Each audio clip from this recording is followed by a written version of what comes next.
안녕하세요. 역사랑 놀자입니다. 오늘날 조선의 15대 임금인 광해군과 16대 임금인 인조는 매우 상반된 평가를 받고 있습니다. 광해군은 당시 급변하던 국제 정세를 잘 파악하여 쇠퇴하던 명나라와 신흥 강국으로 급부상한 후금 사이에서 이른바 중립 외교를 펼치며 전쟁의 위협을 막은 매우 뛰어난 군주로, 반면에 인조는 국제 정세에 어두웠으며 오로지 명나라에 대한 의리만을 강조하고 후금을 오랑캐라 무시하며 배척하는 친명배금 정책을 펼치다가 정묘, 병자호란을 초래하였으며 그 결과 삼전도에서 오랑캐에게 머리를 조아리는 굴욕을 당한 무능한 군주로 말이죠. 그런데 오늘날의 이러한 평가처럼 당시 인조는 정말 국제정세를 제대로 읽지 못한 채 오직 명나라와의 의리를 지켜야 한다는 명분에만 사로잡혀 있었던 멍청한 사대주의자에 불과했을까요? 인조는 광해군의 외교 정책을 반정의 여러 명분 중 하나로 내세웠을 만큼 그의 외교에 매우 비판적이었고, 또한 실제로 집권 초기까지만 하더라도 명나라를 도와 후금을 토벌하겠다고 말할 만큼 후금에 대해 매우 적대적인 성향을 내비쳤던 인물임은 분명했습니다.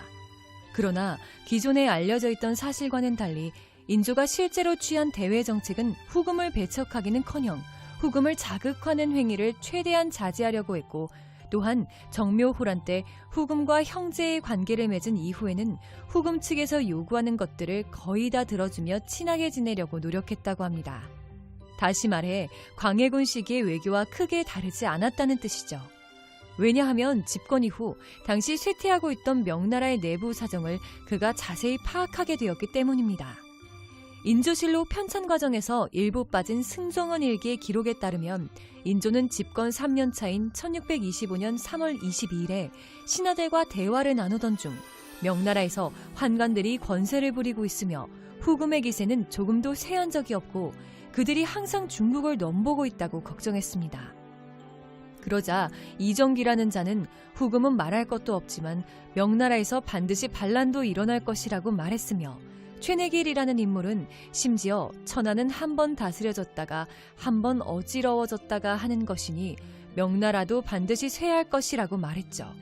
또한 그해 4월 26일에는 신명세라는 인물이 명나라의 일은 이미 어찌할 수 없는 지경에 이르렀다고 하며 환관 위충현이 권력을 장악하고 있고 사방에서 반란이 일어나 온전한 곳이 없다고 아뢰었습니다. 게다가 3일 뒤인 4월 29일에는 반정공신인 이귀가 위충현이 국정을 전행하고 남하의 관료들이 그의 지시를 받고 있는 상황이라 천하의 일이 제대로 되는 것이 없으니 위충현에게는 24가지 죄가 있다라는 말을 들었다고 전했으며, 이정기 역시 인조에게 명나라에서 환관 위충현 권세가 황제를 압도하고 있다는 말을 들었다고 말했습니다. 당시 인조 정권이 국제정세에 어두웠다는 오늘날의 통념과는 다르게 실제로는 후금의 강성함을 알고 있었고, 더불어 명나라의 내부 사정에 대한 정보를 꾸준히 수집하며 명나라가 쇠퇴하고 있다는 사실 역시 정확히 인지하고 있었던 겁니다. 그리고 현실을 깨닫게 된 인조는 명나라 황제가 후금을 토벌하라는 조칙을 보내와도 꼼짝도 하지 않았으며, 그해 9월 25일에는 대사관 이성구라는 자가 후금을 배척한다고 해놓고 그동안 후금을 단 한 번도 공격하지 않았으니 수천이나 수백 명의 군사를 보내 정탐이라도 시키자고 건의하자 이렇게 말하며 후금을 자극할 수 있는 행동을 매우 꺼려하는 모습을 보였습니다. 군사를 보내어 탐지를 시도하는 것은 말이 정당하고 의리가 곱긴 하나 이와 같은 일들은 해만 있을 뿐 이익은 없는 것이다. 명나라가 비실대고 있다는 것을 알게 된 이상 굳이 명나라의 편에 서서 후금과 전쟁을 벌일 생각이 전혀 없었던 겁니다. 더 놀라운 사실은 인조가 신하들 앞에서 명나라를 조롱하는 발언까지 했다는 것인데요. 정묘호란이 끝난 직후인 1927년 5월 명나라의 사신으로 다녀온 김상원에게 명나라가 후금을 토벌할 뜻이 있냐고 묻자 김상원은 토벌할 기세가 없는 듯 보였다고 말했습니다.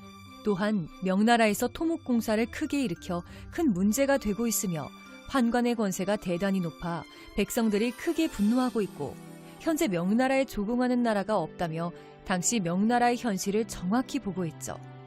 여기서 김상원은 병자호란 당시 척화를 주장하며 주화론자인 최명길과 치열한 대립각을 세웠던 바로 그 김상원이 맞습니다.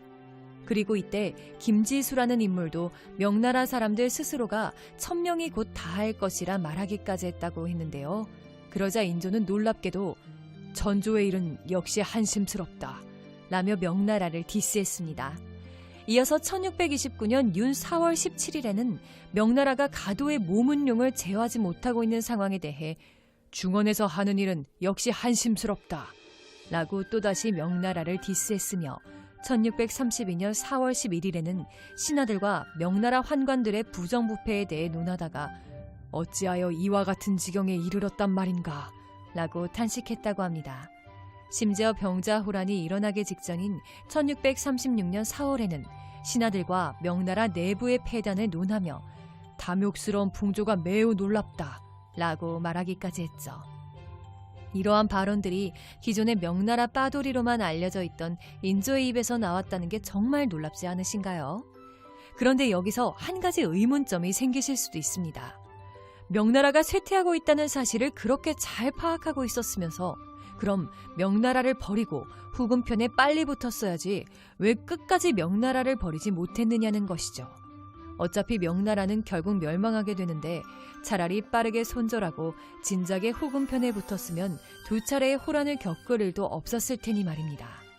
그런데 이는 어디까지나 훗날 청나라가 중국 대륙을 지배하게 되는 결과를 우리는 이미 알고 있기에 가능한 지적이지 그러한 결과를 미리 알 수도 없었을 뿐더러 쉽게 예측하기도 힘들었던 당시 조선의 입장에선 과연 누구의 편에 붙어야 할지 선뜻 결정을 내리긴 상당히 어려웠을 겁니다. 왜냐하면 당시 후금이 명나라와의 전쟁에서 항상 압도적인 우위를 차지하고 있었던 것으로 생각하시는 분들이 의외로 많은데 실제로는 딱히 그렇지도 않았기 때문입니다. 일단 명나라가 비록 군사적으로는 후금보다 열세를 보이고 있었고 또한 내부적으로도 환관의 득세와 부정부패, 반란 등으로 쇠퇴하고 있었다고 한들 그 당시 명나라는 여전히 엄청난 인구와 물자 그리고 영토를 자랑하는 강대국이었습니다. 반면에 후금은 군사적으로는 명나라보다 우세했을지라도 전체적인 국력으로 따진다면 명나라에 비해 압도적으로 열세인 소국이었고 심지어 1626년에 벌어진 영원성 전투에서는 명나라군에게 대패하기도 하였으며 후금을 건국한 누르하치는 그때 입은 부상으로 얼마 안 가 사망하고 말았죠. 또한 누르하치의 뒤를 이은 홍타이지 역시 병자호란 전까진 명나라와의 전쟁에서 승패를 결정지을 만한 뚜렷한 승리를 거둔 적도 없었습니다. 중국 대륙으로 진입하는 관문인 산해관을 돌파하려고 여러 차례 공격을 시도했다가 오히려 명나라군에게 번번이 격퇴당하기 일쑤였죠. 심지어 홍타이지는 1633년 조선 측에 명나라와 화해하고 싶으니 조선이 중간다리 역할을 해달라고 부탁까지 했다고 하는데요. 이처럼 병자호란 이전까지는 명나라와 후금 중에 과연 누가 최후의 승자가 될 것인지를 예측하기가 몹시 어려운 상황이었는데 이를 지켜보던 인조 정권의 입장에선 명나라가 비록 비실대고 있다곤 하더라도 그렇다고 후금이 우세한 것처럼 보이지도 않는 상황에서 굳이 명나라를 버리고 후금의 편에 붙어야 할 이유는 없지 않았을까요? 병자호란은 명나라와의 의리를 지켜야 한다는 명분론에만 사로잡혀 대세인 청나라를 배척하다가 조선이 자초한 전쟁으로 흔히 알려져 있는데 앞에서 이미 살펴보았듯이 인조 정권은 국제 정세에 어둡지도 않았고 순전히 병자호란 이전까지의 상황만 보자면 청이 명나라보다 우세하다고 보기도 힘들었습니다. 게다가 인조 정권이 무작정 청나라를 배척만 한 것도 아닙니다. 오히려 광해군 시기와 마찬가지로 최대한 중립을 유지하려고 노력했죠. 다만 청나라 측이 홍타이지의 칭제 선언에 조선이 동참할 것을 요구한 시점을 계기로 척화론이 대세가 되게 되는데 인조 역시 처음엔 여기에 동조했지만 얼마 안 가 현실을 깨닫게 된 그는 결국 주화론자인 최명길의 편을 들어주며 병자호란 발발 직전까지 청나라와 타협을 보려고 노력했습니다. 물론 병자호란은 처음부터 홍타이지의 칭제 선언에 순순히 동참만 해주었다면 피할 수 있는 전쟁이었던 것은 사실입니다. 하지만 조선이 홍타이지를 황제로 추대한다는 것은 다시 말해 명나라를 배신하고 청나라의 편에 붙겠다는 것과 같은 의미였습니다. 이미 앞에서 살펴보았듯이 당시 명나라와 청나라 간에 벌어지고 있던 전쟁의 승패를 예측하기 쉽지 않던 상황에서 조선이 굳이 명나라를 버리고 청나라의 편에 붙을 이유는 없었습니다. 게다가 당장 직면한 청나라와의 전쟁을 피하겠다고 명나라를 배신한다면 혹시라도 명나라가 예전의 힘을 회복해 청나라와의 전쟁에서 승리한 뒤 배신자 조선을 응징하기 위해 무자비한 보복을 가해올 가능성 역시 전혀 배제할 순 없었을 겁니다. 물론 그런 일은 벌어지지 않았지만 당시 조선의 입장에선 충분히 걱정할 수 있는 문제였죠. 또한 명나라의 멸망이 거의 확실시되어가는 상황이었다면 또 모를까, 명나라가 아직 건재한 상황에서 자신들의 집권 명분을 스스로 부정하고 명나라로부터 입은 은혜를 저버린 배신자라는 오명까지 들어가며 자발적으로 홍타이지를 황제로 추대한다는 것은 당시 인조 정권의 입장에선 거의 모험에 가까운 일이 아니었을까요? 그리고 애초에 병자호란이 일어난 근본적인 원인은 정묘호란 때 양국이 맺은 조약을 청나라가 먼저 어겼다는 점입니다. 청나라는 정묘호란 당시 조선과 형제의 관계가 되어 서로 사이좋게 지내자고 약속했습니다. 그런데 느닷없이 홍타이지가 자신의 황제로 추대하라고 조선 측에 요구한 행위는 형제로서 사이좋게 지내자는 것이 아닌 명나라를 버리고 자신에게 복속하라는 의미로 명백한 조약 위반이었고, 조선의 입장에선 이러한 청나라의 요구를 순순히 받아들일 이유는 전혀 없었기에 강하게 반발한 것은 어찌 보면 당연한 일입니다. 그렇다고 인조가 잘했다는 의미는 절대 아닙니다. 전쟁에 대한 대비는 제대로 이루어지지 못했으며 두 차례의 호란 과정에서 인조 정권이 보여준 군사적 무능은 참담한 수준이었죠. 하지만 이와는 별개로 두 차례의 호란이 일어난 원인을 어디까지나 침략을 받은 피해자인 인조와 당시의 조선 측에게만 전가하기에는 여러 가지 복잡했던 상황을 고려했을 때 너무 과한 게 아닌가 싶습니다. 병자호란이 발발하기 3년 전인 1633년, 홍타이지는 군사전략회의에서 장차 정복해야 할 나라로 명나라, 조선, 몽골의 차하르 세 나라를 꼽았다고 합니다. 그리고 이 세 나라 중 첫 번째로 차하르가 1635년 후금에 의해 멸망했죠. 이러한 점을 보았을 때 병자호란은 혹시 그 시기가 앞당겨진 것이었을 뿐 어차피 청나라의 침략은 이미 예정되어 있던 일이 아니었을까요? 오늘의 영상은 여기까지입니다. 시청해주셔서 감사합니다.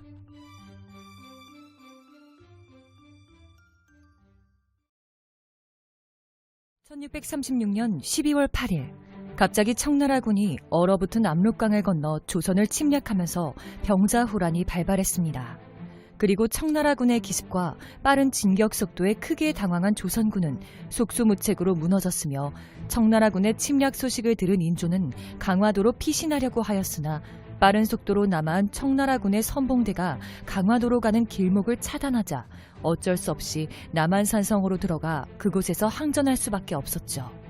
이후의 결과는 이미 많은 분들이 잘 알고 계시듯 전쟁이 발발한 지 약 2달 만인 1637년 1월 30일, 인조가 남한산성에서 나와 삼전도에서 청나라의 황제인 홍타이지에게 머리를 숙이고 항복하면서 병자호란은 결국 조선의 패배로 끝이 나게 됩니다. 그리고 이러한 결과에 대해 1627년에 이미 한 차례의 호란을 겪은 경험도 있고, 이후 병자호란이 발발할 때까지 약 9년의 시간이 있었음에도 그동안 조선은 전쟁 대비도 제대로 하지 않고 도대체 뭘 했느냐며 오늘날까지 큰 비판을 받고 있죠. 그런데 사실 조선이 전쟁에 대한 대비를 전혀 하지 않았던 것은 절대 아닙니다. 다만 전쟁 대비에 총력을 기울이지 않았던 것으로 보이는데요. 왜냐하면 침략을 앞두고 먼저 조선이 방심하게끔 만들려고 했던 청나라의 기만 작전에 당시 인조와 조선 조정이 홀딱 넘어갔기 때문입니다. 조선과 후금은 1627년에 일어난 정묘호란을 계기로 형제 관계를 맺은 이후 중간에 여러 가지 문제로 마찰을 빚긴 했지만 그래도 몇 년간 큰 문제 없이 사이좋게 지내왔습니다. 하지만 1936년 2월, 갑자기 후금 측에서 조선에 사신을 보내와 기존에 맺었던 형제의 관계를 일방적으로 파기한 뒤 새롭게 군신 관계를 맺을 것을 요구하였고, 이에 조선 측이 크게 반발하자 생명의 위협을 느낀 후금의 사신들이 급히 본국으로 돌아가면서 양국 간에는 서서히 긴장감이 맴돌기 시작했죠.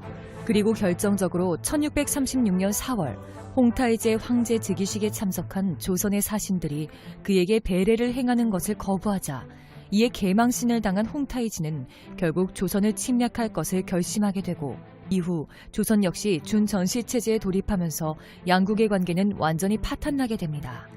그런데 이처럼 전쟁이 거의 확실시되어 가던 상황에서 그해 6월 말 갑자기 청나라 측에서 마부대라는 인물이 상단을 이끌고 와 앞서 조선의 사신들이 청나라에 가져갔던 물건들의 대금을 치르겠다며 의주부윤 임경업에게 만남을 요구했는데요. 여기서 마부대는 이전에도 조선에 여러 차례 사신으로 왔던 인물로 병자호란 때는 선봉대를 이끌고 남하하여 인조의 강화 도행을 가로막기도 했습니다. 그런데 마부대는 이때 임경업과의 만남이 이루어지지 않자 나중에 다시 오겠다고 말한 뒤 본국으로 돌아갔습니다.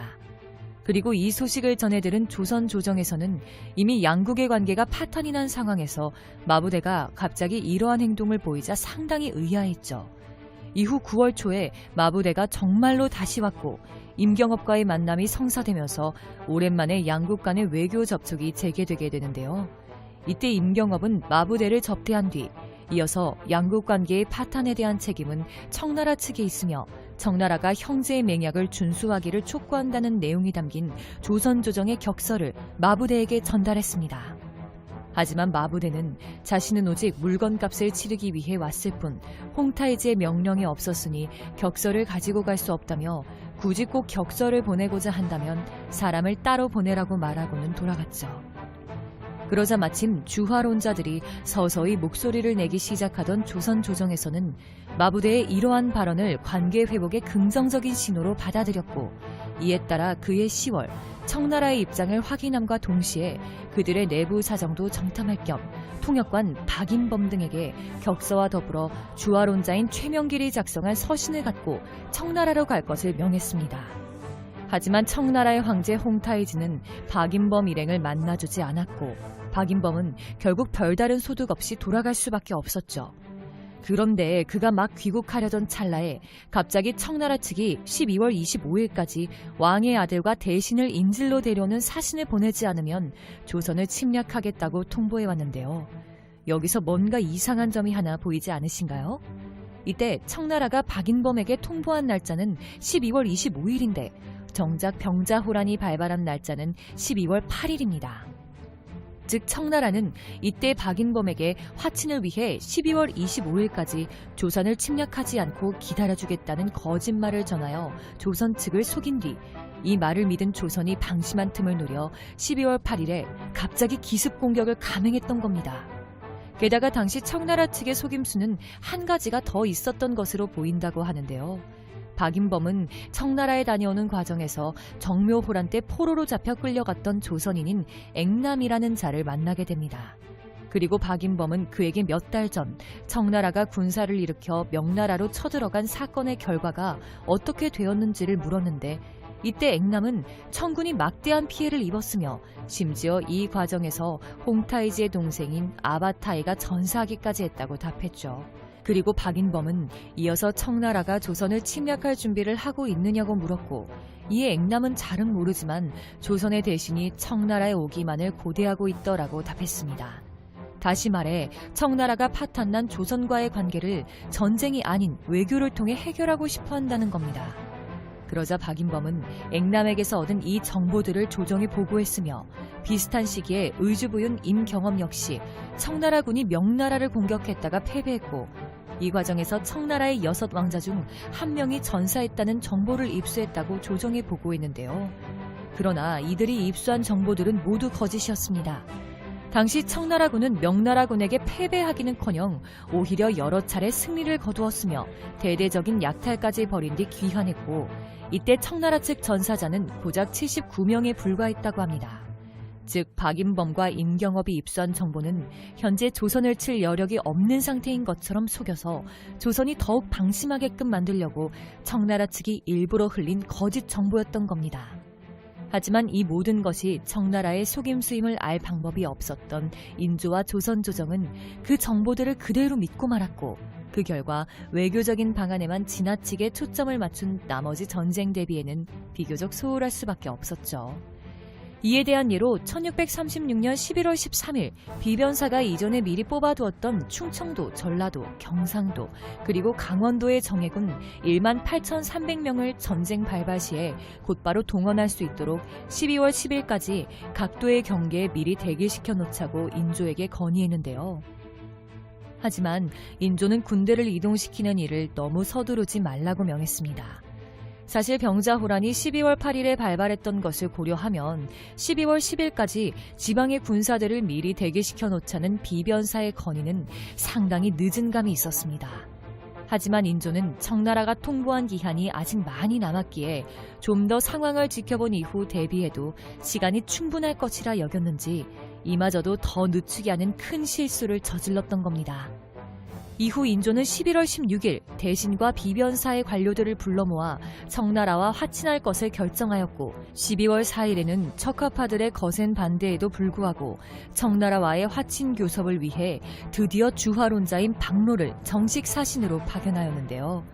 하지만 청나라에서는 조선 침략을 위한 준비를 모두 끝낸 홍타이지가 11월 25일 조선이 전쟁 준비를 마치기 전에 먼저 기습 공격하겠다고 하늘에 고하는 등 이미 출병식까지 다 마친 상태였습니다.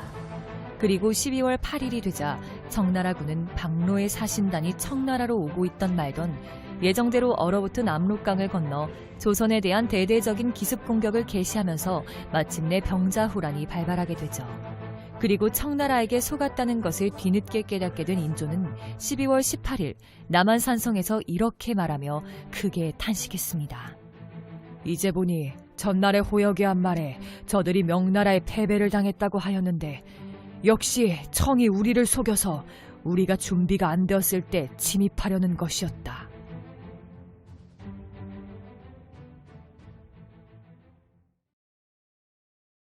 병자호란이 끝이 난 직후 청나라의 인질로 끌려갔던 인조의 장남 소현세자는 1645년 2월 약 8년간의 인질 생활을 끝내고 마침내 조선으로 영구 귀국했습니다. 그런데 실록의 기록에 따르면 소현세자는 귀국한 지 약 2달 뒤인 4월 23일에 갑자기 병이 났다고 합니다. 이에 어인 박군이라는 자가 세자의 진맥을 보았는데 이때 그는 세자의 병을 학질이라 진단했죠. 그리고 이를 토대로 다음날 새벽 왕실병원인 내의원에서 인조에게 이형익이라는 어이에게 명하여 침술로 세자를 치료하게 할 것을 청하니 인조는 이를 허락했습니다. 이후 소현세자는 24일과 25일 총 이틀 동안 이형익에게 침을 맞았는데 다음 날인 4월 26일에 결국 사망하고 말았죠. 그런데 실록의 다른 기록을 보면 이와 관련하여 심상치 않은 내용이 하나 나와 있습니다. 해당 기록에 따르면 염습에 참여했던 종친 이세환이 소현세자의 시신을 보니 온몸이 전부 검은 빛이었고 눈, 코, 입, 귀에서 모두 선혈이 흘러나왔는데 이에 검은 천으로 얼굴의 반쪽을 덮어놓았으나 시신의 색깔과 천의 색깔을 분별할 수 없어서 마치 약물에 중독되어 죽은 사람과 같았다고 합니다. 당시 34살의 한창 젊은 나이였던 소현세자가 병이 난 지 고작 며칠도 안 돼서 죽은 것도 의외인데 이처럼 시신의 상태가 마치 약물에 중독되어 죽은 사람과 같았다는 기록까지 있으니 여기까지만 보면 소현세자가 정말 병으로 사망한 것이 맞나 의심이 갈 수밖에 없는데요. 게다가 소현세자의 사망 이후 소현세자의 아들이 아닌 둘째 복림대군을 다음 후계자로 삼는가 하면 며느리에게 영모 혐의를 씌워 죽인 인조의 행동들은 소현세자의 죽음에 대한 의구심을 더욱 증폭시키고 있죠. 그래서 등장한 것이 인조가 어인 이형익을 이용해서 소현세자를 독살했다는 이른바 소현세자 독살설입니다. 그런데 소현세자는 귀국 후에 갑자기 병이 생긴 것이 아니라 귀국하기 전부터 이미 병을 앓기 시작했고 귀국 후에도 거의 매일 병에 시달렸었다는 사실 혹시 알고 계셨나요? 북경을 점령한 청나라는 1644년 11월 11일 소현세자에게 조선으로 영구 귀국하라는 명령을 내렸습니다. 이에 따라 소현세자는 본국에 귀국하기 위해 11월 20일에 청나라 칙사와 함께 북경을 떠나 먼저 심양으로 향했죠. 이때까지만 해도 소현세자의 몸 상태는 나쁘지 않았습니다. 그런데 승정원 일기의 기록에 따르면 이듬해인 1645년 1월 10일 갑자기 세자의 건강이 좋지 않다는 보고가 들어왔다고 하는데요. 소현세자는 1월 9일에 심양에 도착하게 되는데 1월 10일에 보고가 들어왔다는 것은 보고에 걸리는 시간을 고려했을 때 소현세자가 북경에서 심양으로 향하던 중간에 건강 상태가 갑자기 나빠졌음을 의미한다고 합니다. 이에 인조는 내의원의 요청에 따라 소현세자의 치료를 위해 어의 1명을 급하게 파견했죠. 하지만 소현세자의 병세는 나아지지 않았고 심양을 떠나 조선으로 향하는 과정에서도 병환 때문에 중간에 수차례나 이동을 멈춰야만 했습니다. 이후 소현세자는 2월 18일이 되자 오랜 고생 끝에 간신히 한양에 도착했는데요. 한양에 도착한 소현세자는 건강을 많이 회복했지만 아직 완치되진 못했습니다. 승정원 일기의 기록에 따르면 한양에 도착한 지 이틀 뒤인 2월 20일에 의관들이 세자를 진찰했는데 아직 기침, 천식, 가래, 고열, 입맛 없음 등의 증세가 남아있었다고 합니다. 이에 어의들이 이모 영수탕을 처방하여 복용토록 하였지만 세자의 병세는 전혀 나아지지 않았고 오히려 기침과 숨이 차고 어지러운 증세가 더 심해졌으며 속이 메스껍고 신물이 올라오는 증세가 더해졌죠. 그러자 최등룡, 유후성, 박군 등의 어의들은 이모 영수탕에 넣었던 약재들을 일부 덜어낸 뒤 다시 약을 지어 올렸고 상태를 좀 더 지켜본 후에 다른 약 처방을 고려하는 것이 마땅하다고 의견을 모았습니다.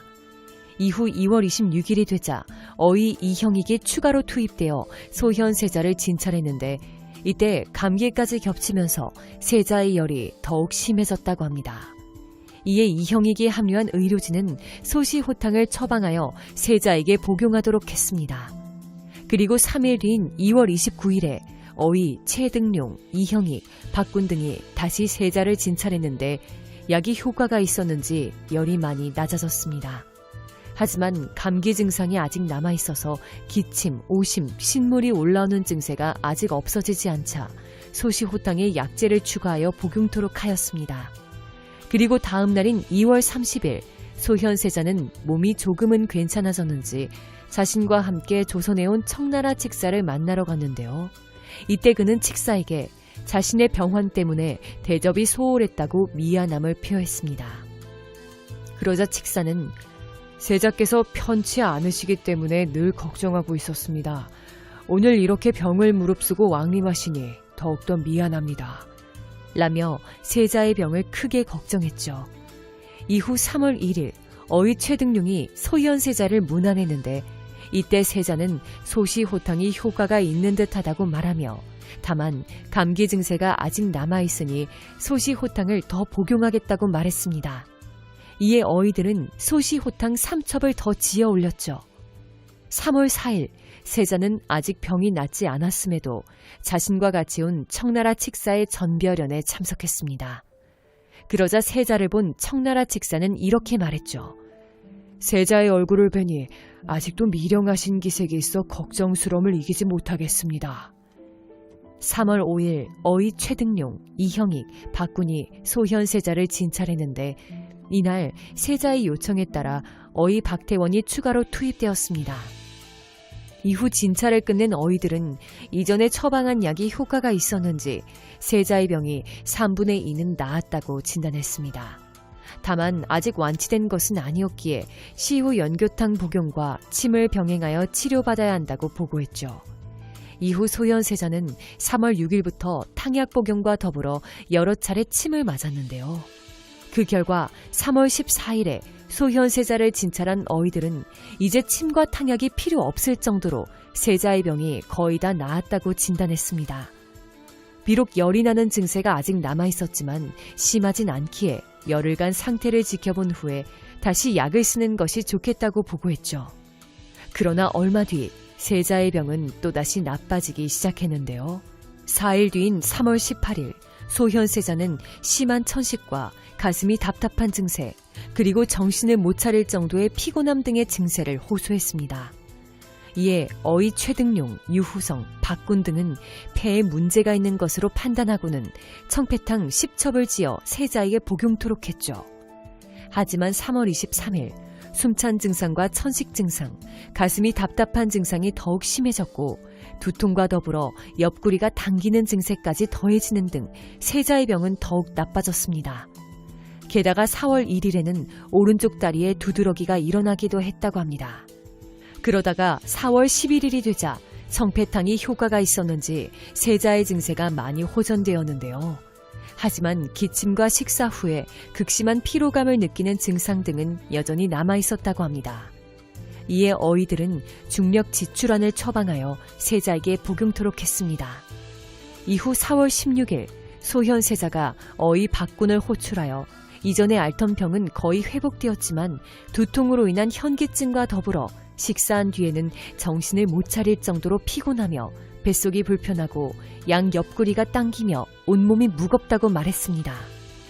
이에 박군, 유후성 등의 어이들은 세자의 비위가 허약해졌기 때문이라며 자음건비탕 10첩을 처방하여 복용토록 하였죠. 그러나 이틀 뒤인 4월 18일 세자의 증세는 전혀 나아지지 않았으며 오히려 현기증이 더욱 심해져서 몹시 괴롭다고 호소할 정도였습니다. 그리고 4월 21일 밤에는 추워서 몸을 떠는 오한 증세도 나타났는데요. 하지만 다음 날인 4월 22일에는 오한 증세가 전혀 없자 어이들은 단순한 감기로 판단하여 소시호탕 3첩을 처방 내렸습니다. 그러나 다음 날인 4월 23일 새벽부터 세자가 다시 오한으로 심하게 떠는 증상을 보였는데 이러한 증세가 저녁까지 계속되었다고 합니다. 그런데 오한 증세가 멈추자 이어서 정신이 혼미해질 정도로 열이 나기 시작하더니 밤새도록 열이 내리지 않아 잠을 한숨도 못 잤으며 숨도 거칠어서 편안히 눕지도 못했다고 하는데요.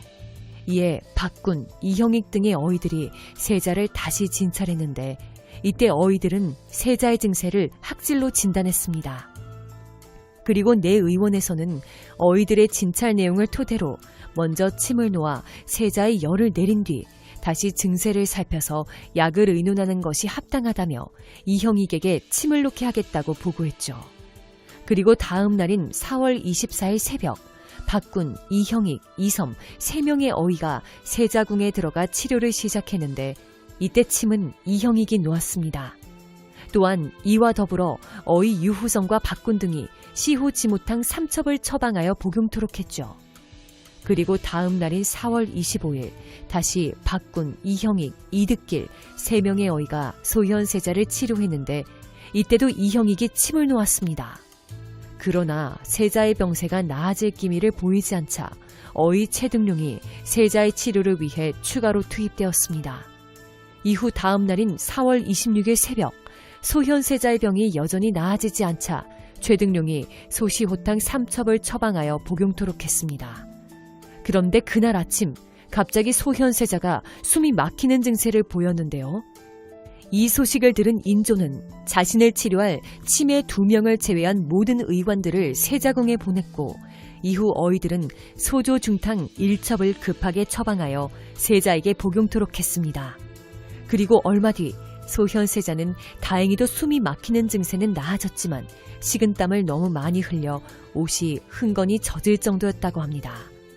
이에 내 의원에서는 인조에게 세자의 증세가 가볍지 않아서 응급조치를 미리 생각해두지 않으면 안 된다며 세자의 병이 조금이라도 나을 때까지 어이 최등용, 유후성, 이형익, 박태훈 등을 궁궐 내에 입직하게 하도록 청했고 인조는 이를 허락했습니다. 하지만 소현세자는 안타깝게도 그날 낮에 결국 숨을 거두고 말았습니다. 지금까지 소현세자의 치료 과정에 대해 자세히 살펴보았는데요. 이처럼 소현세자는 귀국 후 약 2달 뒤인 4월 23일에 갑자기 병에 걸린 것이 아니라 귀국 전후로 계속해서 병에 시달렸고 거의 매일 치료를 받으며 증세의 호전과 재발을 반복했습니다. 또한 소현세자의 병이 정확히 무엇이었는지는 알 수 없지만 치료 기록들에 나와 있는 소현세자의 증상들을 고려했을 때 간단히 치료가 가능한 병은 아니었음이 분명해 보이는데요. 그리고 당시의 소현세자의 치료를 이형익이 혼자 담당한 것으로 알고 계신 분들이 많은데 실제로 세자의 치료는 이형익이 단독으로 한 것이 아닌 항상 여러 명의 어이들이 함께 했습니다.